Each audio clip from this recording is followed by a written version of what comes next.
Yeah, well, obviously excited to be sitting in here after a win, and proud of our team for working through the last several days and being able to come out and play a pretty good basketball team and find a way to get a win when it wasn't always easy. So I think we,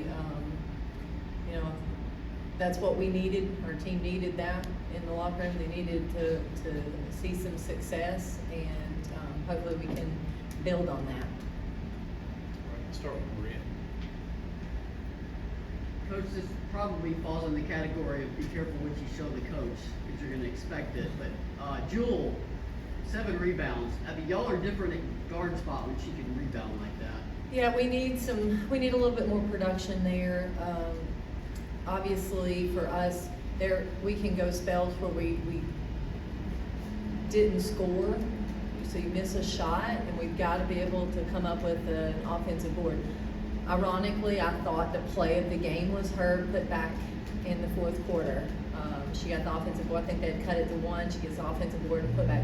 And we talk to our team all the time. You never know when the play that you are about to make is going to be the most important play of the game. It could be in the first quarter, it could be the third quarter, it could be the fourth, and I felt like it was that play, and it was an offensive board and put back. Go next to Cora, followed by Casey, Jack, and Kellie. Kind of staying on the trend of Jewel, she's had kind of a shooting slump, hasn't played as well as she opened the season. Just what do you feel like has helped her get back on track, and especially from the scoring end?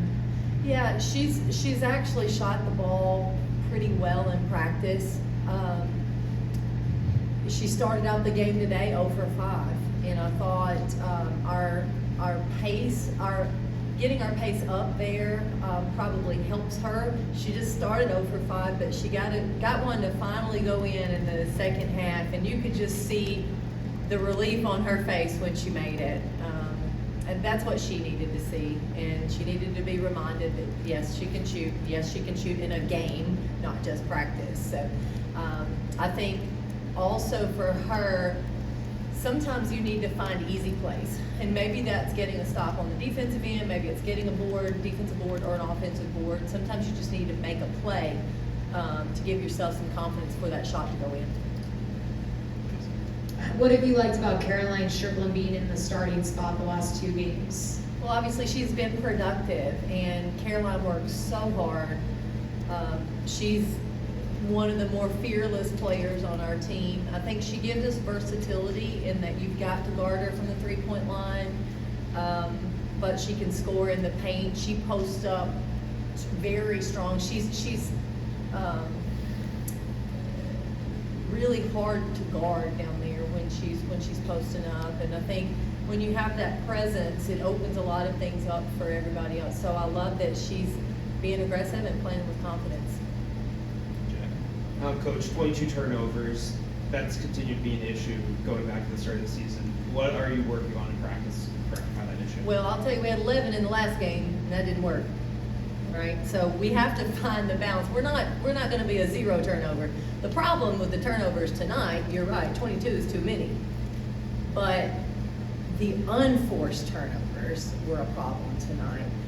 I'm going to live with turnovers with us being aggressive. So it had a handful of those, but the problem specifically about the turnovers tonight, were the controllable turnovers.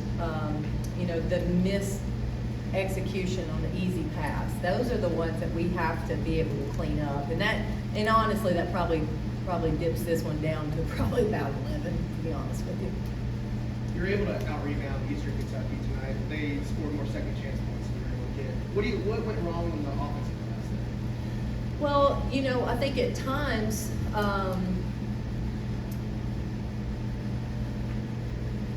obviously now I have to go back and watch it, but I think at times it's how you get those boards. Are you getting it and where you're at, being able to power it back up? We got a few and kicked them back out, and obviously didn't capitalize on those. So I think for us, that's one of those moments you got to reward yourself. You worked hard to get it. Let's now convert.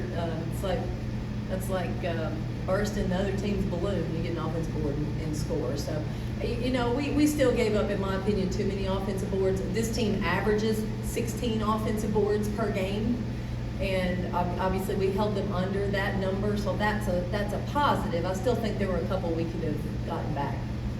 Let's go next to Paige, Maria, and then Casey.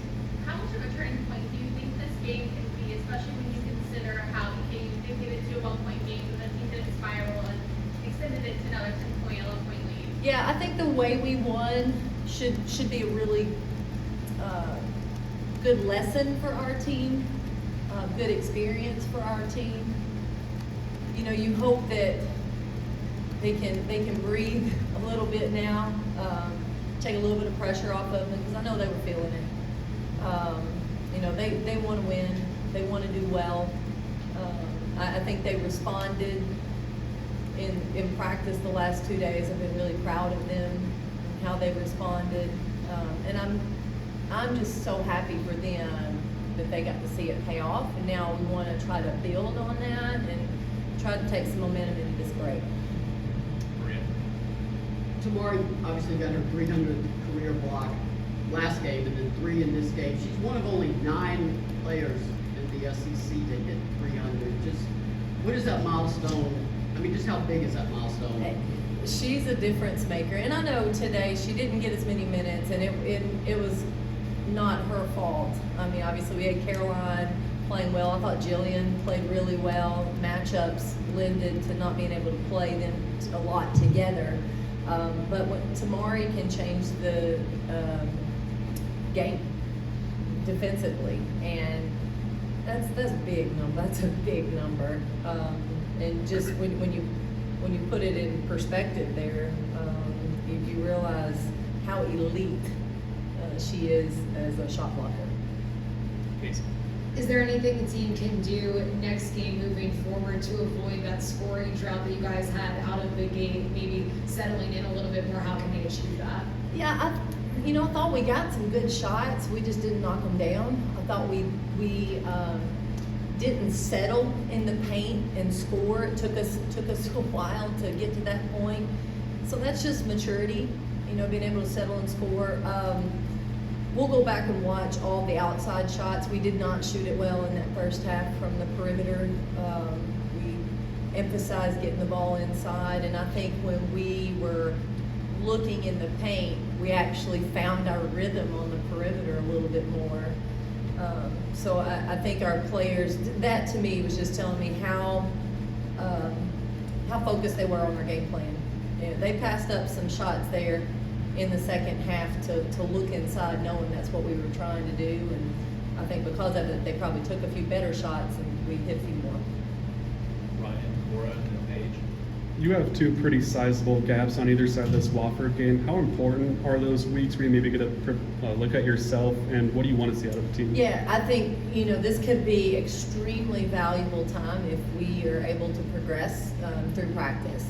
Obviously, our players are in finals, so they're going to get some days to just focus on their finals, but we'll work around their final exam times, find some times that practice makes sense, and we'll really get to dive into us.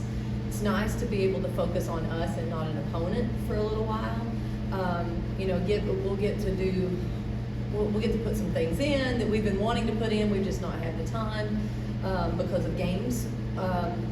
We'll get to put some wrinkles in, and then hopefully get to shore up some things that, you know, we need to be a little bit better at. And that's on both ends of the court and still with our rebounding as well. I think you just touched on it a minute ago, but I know Jasmine was talking about it with settling in on offense to get those points. Do you think those missed shots are because they're rushing the shot too much and you guys just need to settle in a bit more? Or kind of what would you say is the biggest contributing factor? Yeah, there were a few that in the paint that thought we needed to gather ourselves a little bit better, take our time and score. You know, sometimes when you feel like you're open, you feel like you have to rush it, but I didn't think we needed to rush. I still think we've got to continue to work on our offensive rhythm. I think when we take shots in rhythm, we are a higher percentage team. There was a stretch I do not remember if it was the first or second quarter, but we pushed the ball down, we had an attack, we kicked a test, rhythm 3, she made it. The next 2 possessions, we got the ball inside and scored. So it was 3 buckets in a row. And it was a really good flow. It was a really good rhythm. So those will be lessons that we'll also try to learn and watch through film. Watch the good moments. We don't just watch the bad clips, we watch the good clips as well. Cora and Maria. This one was super important just to like get back on track, but just for you, where do you want to see like the biggest emphasis going forward to make sure you're building off this win and not sliding backwards? Yeah, it's hard for me to pick one thing. Defensively, I think there's still a few things that we can be a little more disciplined with, and that's in terms of our system. Offensively, taking care of the ball, making better decisions at times, but also finding that balance and rhythm within our offense. Rebounding will be an everyday work for us. We've not seen a lot of zone defense this year. Tonight we saw the most zone that we have seen. We need to work through that a little bit. There's some things we need to be better at in zone offense. We've got a few things defensively we need to put in that we haven't had time to hit yet. So in terms of an emphasis, it's hard to just pick one because there are several things we want to get better at. Obviously, Jillian came off concussion protocol. Now Avery Strickland goes into it. Rakia Jackson, Samantha has put up a couple of TikTok clips to get thousands of views of her just doing agility or taking a shot. Is a healthy team atop your Christmas list right now, just to see man. this team at full strength? Wouldn't that be great? Yeah. Coaches are better when they have all their players. Teams are better when you have everybody available. There's no doubt about it. So we'll continue to work through what we've got. Obviously, Rakia is continuing to progress. So we're hoping this will be a good week for her and see what happens with her in the next few days.